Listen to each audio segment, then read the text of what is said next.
Welcome to my channel math with Sufiyan. बिस्मिल्लाहिर्रहमानिर्रहीम। अस्सलामुअलैकुम। आज का हमारा टॉपिक है क्लास 8 का एक्सरसाइज 2.18। इसका क्वेश्चन नंबर 1 है, determine the quadrant of the coordinate plane in which the following points lie. आपने बताना है कि ये जो पॉइंट्स हैं ये कोऑर्डिनेट प्लेन में किस क्वाड्रेंट में वाक़या हैं। ठीक है, उससे पहले हम देखते हैं कि कोऑर्डिनेट प्लेन क्या होता है और क्वाड्रेंट क्या होता है। अच्छा जी, उससे पहले आपको कुछ बेसिक चीज़ों का पता होना चाहिए कि ऑर्डर्ड पेयर क्या होता है। पेयर का मतलब होता है जोड़ा। ठीक है, an order pair is a composition of two elements, यानी कि ऑर्डर पेयर जो होता है वो दो एलिमेंट्स की कंपोजिशन होती है that are separated by comma, जिनको कोमा के ज़रिए सेपरेट किया जाता है, अलग किया जाता है, and written inside the parenthesis और ब्रैकेट के अंदर लिखा जाता है। इसकी एग्जांपल है जैसे कि आपके पास ये एक्स है और कोमा डाला हुआ है और फिर वाई है और इनको ब्रैकेट के अंदर क्लोज किया है, तो ये आपके पास एक ऑर्डर पेयर है। उसमें जो फर्स्ट एलिमेंट है आपके पास एक्स है उसे हम कहते हैं एक्स कोऑर्डिनेट और या एब्सिसा भी कहते हैं, और जो सेकंड एलिमेंट वाई है उसे हम वाई कोऑर्डिनेट कहते हैं या ऑर्डिनेट कहते हैं। ठीक है, अच्छा जी, यहाँ पर की फैक्ट में लिखा हुआ है कि X comma Y and Y comma X, ये दोनों जो हैं वो डिफरेंट ऑर्डर पेयर के हैं, क्योंकि इसका पहला एलिमेंट आपके पास एक्स है और इसका दूसरा एलिमेंट वाई है। लेकिन यहाँ पर आपका पहला एलिमेंट वाई है और दूसरा एलिमेंट एक्स है, तो ये डिफरेंट ऑर्डर पेयर हैं। ठीक है, उसके बाद लिखा हुआ है कि A comma B and C comma D जो हैं वो ऑर्डर पेयर जो हैं वो इक्वल होंगे अगर इफ़ एंड ओनली इफ़, ये तब ही इक्वल होंगे जब ए जो होगा वो सी के बराबर होगा और बी जो होगा वो डी के बराबर होगा, यानी पहला एलिमेंट पहले के बराबर होगा, दूसरा एलिमेंट दूसरे के बराबर होगा, तब हम कहेंगे कि ये ऑर्डर पेयर इक्वल होंगे। ठीक है, अच्छा जी, उसके बाद आता है कार्टेशियन प्लेन। कार्टेशियन प्लेन को ही हम कोऑर्डिनेट प्लेन कहते हैं। ये बनता किस तरह है? Cartesian plane is formed by two perpendicular number line, यानी कि ये दो परपेंडिकुलर नंबर लाइन से बनता है। जिस तरह आपके पास ये एक नंबर लाइन है, हॉरिजेंटल नंबर लाइन है, और ये आपके पास एक वर्टिकल नंबर लाइन है, तो ये दो लाइनों से ये बनता है and is use to plot the order pair, और इसे हम ऑर्डर पेयर बनाने के लिए इस्तेमाल करते हैं। ठीक है, उसके बाद है कि कार्टेशियन प्लेन को ही हम कोऑर्डिनेट प्लेन कहते हैं। तो ये जो आपके पास हॉरिजेंटल लाइन होती है ये उसे हम एक्स एक्सिस कहते हैं, और जो वर्टिकल लाइन होती है उसे हम वाई एक्सिस कहते हैं।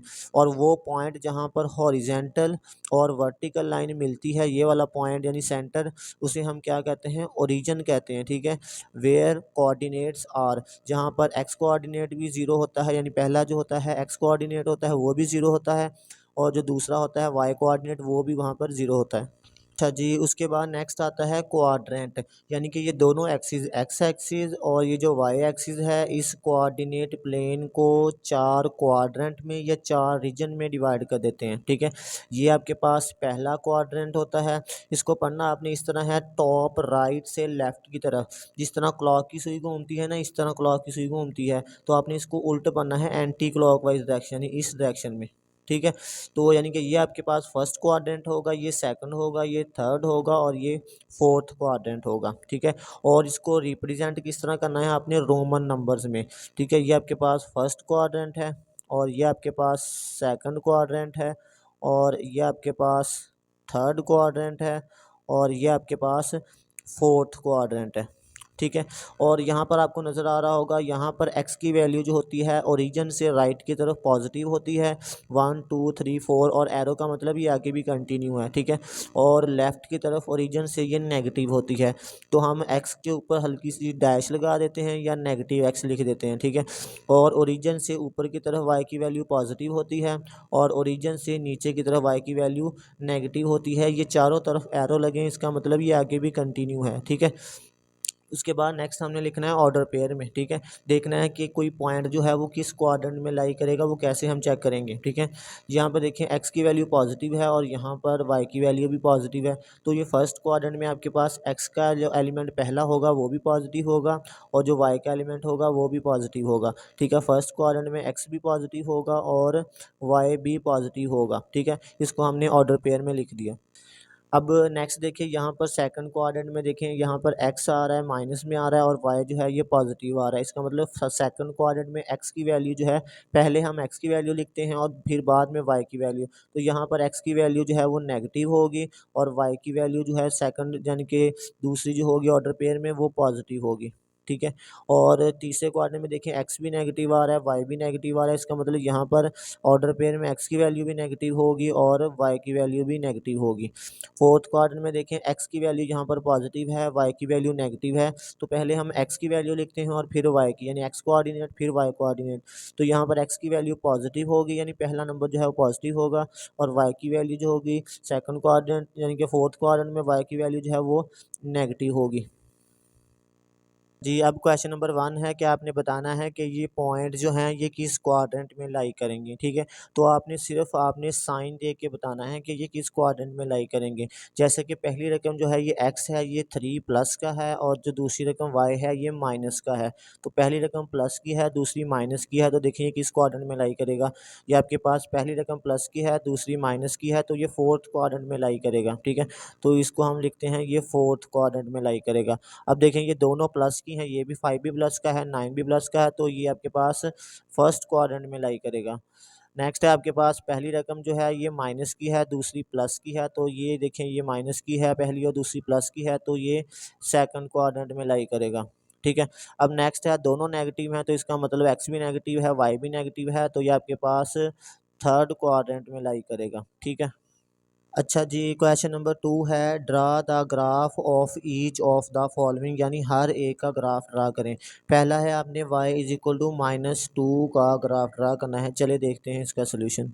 अच्छा जी, आपको यहाँ पर एक एग्जांपल नज़र आ रही होगी, y इज इक्वल टू 3 को उसने ग्राफ पर ड्रा किया है। ठीक है, तो ये आपको बॉक्स नज़र आ रहे होंगे ग्राफ पेपर पर। ठीक है, ये एक बॉक्स के बाद उसने 1 लिखा है, फिर दूसरे बॉक्स पे 2 लिखा है एक्स एक्सिस पर भी, और वाई एक्सिस पर भी ये 1, ये 2 और ये 3, यानी कि ये आपने चारों तरफ काउंटिंग लिखनी है। इधर आपने पॉजिटिव नेगेटिव, ऊपर पॉजिटिव और नीचे भी नेगेटिव। तो देखते हैं कि जो रियल ग्राफ पेपर होता है उस पर भी आपके पास इतने ही बॉक्स नज़र आ रहे हैं कि नहीं।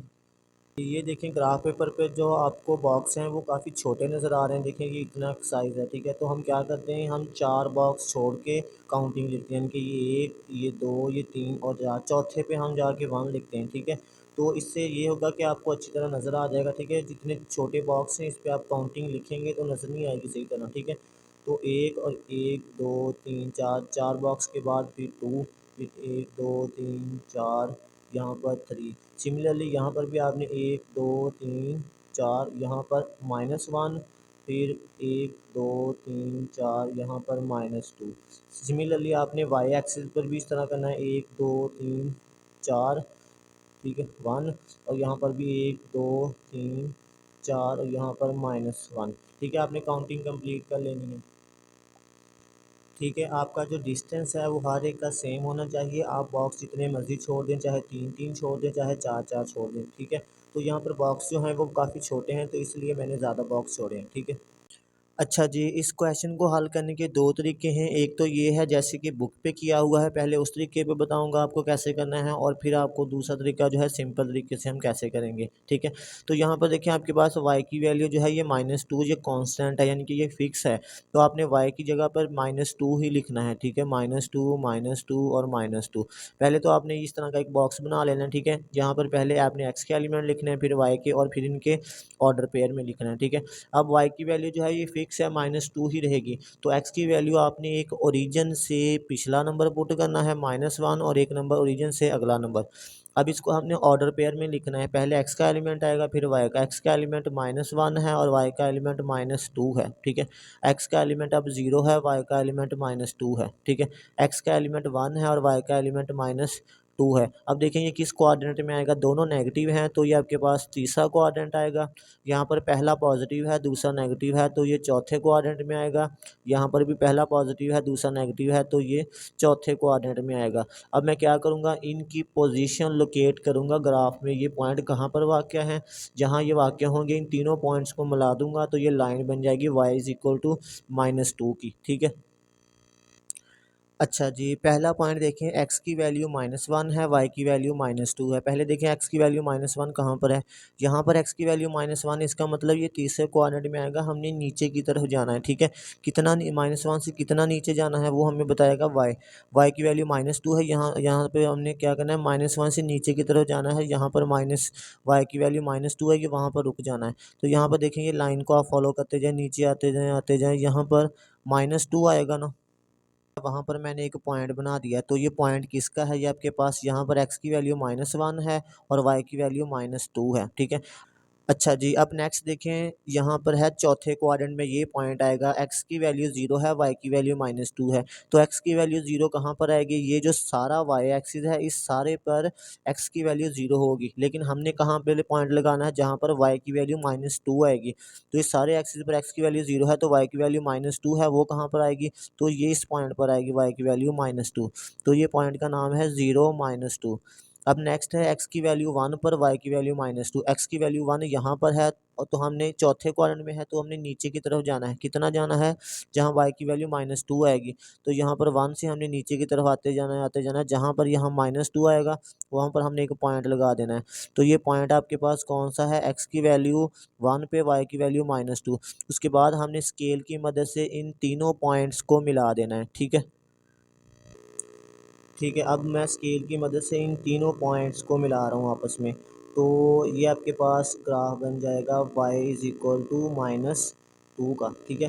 तो ये एरो का निशान आपने लगाना है, इसका मतलब ये आगे भी कंटिन्यू है। तो ये ग्राफ है y इज़ इक्वल टू -2 का।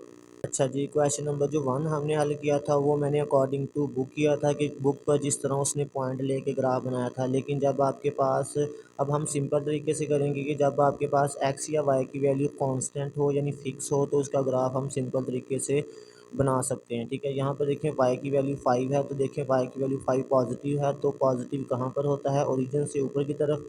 तो ये मैंने 2 बॉक्स छोड़कर नंबर लगाए, ठीक है। आपने जितने मर्जी बॉक्स छोड़ लें, लेकिन उनके दरमियान फासला सेम होना चाहिए, यानी कि यहाँ पर मैंने 2 बॉक्स छोड़े हैं, तो हर जगह मैंने 2 बॉक्स ही छोड़े हैं, ठीक है। तो अब आपने क्या करना है, y कहाँ पर आ रहा है, यहाँ पर आ रहा है, तो y पर आपने 5 पर आपने एक लाइन लगा देनी है, जो x एक्सिस के पैरेलल होगी। तो ये आपके पास 5 है, तो यहाँ पर एक लाइन लगा दें आपके पास, ये लाइन रिप्रेजेंट करेगी आपकी y इज़ इक्वल टू 5 को, ठीक है। यहाँ पर आप लिखते हैं y इज़ इक्वल टू 5। अच्छा जी, अब नेक्स्ट देखिए, यहाँ पर आपके पास तीसरा पार्ट है, x की वैल्यू -2 है। तो देखिए x की वैल्यू कहाँ पर नेगेटिव होती है, ये आपके पास -1 है, ये -2 है, तो आपने -2 पर रख के लाइन लगा देनी है। तो ये जो लाइन होगी, ये आपकी रिप्रेजेंट करेगी x इज़ इक्वल टू -2 को, ठीक है। ये सिंपल तरीका है, आपने ऐसे ड्रा करना है, ठीक है, ग्राफ पेपर पे। अब देखिए यहाँ पर है x की वैल्यू 0 कहाँ पर होती है, तो देखना है आपने, अगर मैं आगे की तरफ जा रहा हूँ ना, अगर मैं इस तरफ जा रहा हूँ, तो इसका मतलब मेरा ऊपर का फासला 0 होगा, मैं ऊपर की तरफ नहीं जा रहा, ठीक है। इसका मतलब ये है कि x 0 कहाँ पर होगा, तो ये इस सारे y एक्सिस पर x की वैल्यू 0 होगी। यानी अगर मैं ऊपर की तरफ जा रहा हूँ, इसका मतलब ना मैं इधर को जा रहा हूँ, ना मैं इधर को जा रहा हूँ, तो इसका मतलब इस सारे y एक्सिस पर x की वैल्यू 0 होगी। तो ये आपका आएगा x इज़ इक्वल टू 0 इस सारे y एक्सिस पर, ठीक है जी। अब नेक्स्ट है कि यहाँ पर y की वैल्यू 0 कहाँ पर होती है, तो सिंपल है, जैसे कि मैंने कहा, अगर मैं इस तरफ को जा रहा हूँ, तो इसका मतलब मैं आगे की तरफ ऊपर की तरफ नहीं जा रहा, ना नीचे की तरफ जा रहा हूँ। तो इस सारे x एक्सिस पर y की वैल्यू 0 होगी, ठीक है। तो ये सारा जो आपका x एक्सिस आएगा, यहाँ पर y की वैल्यू क्या आएगी, 0 आएगी, ठीक है। तो नेक्स्ट है x की वैल्यू 7, x की वैल्यू ये पॉजिटिव है, 7 है, ठीक है। तो x की वैल्यू यहाँ पर 7 है, तो आपने 7 पर रख के एक लाइन लगा देनी है, जो इस y एक्सिस के पैरेलल होगी, ठीक है। तो आपने काउंटिंग उतनी लिखनी है जितनी के आपको रिक्वायर होगी, ठीक है। तो यहाँ पर मुझे चाहिए थोड़ा सा बड़ा लिखूँ, तो ये x की वैल्यू यहाँ पर आएगी 7, ठीक है।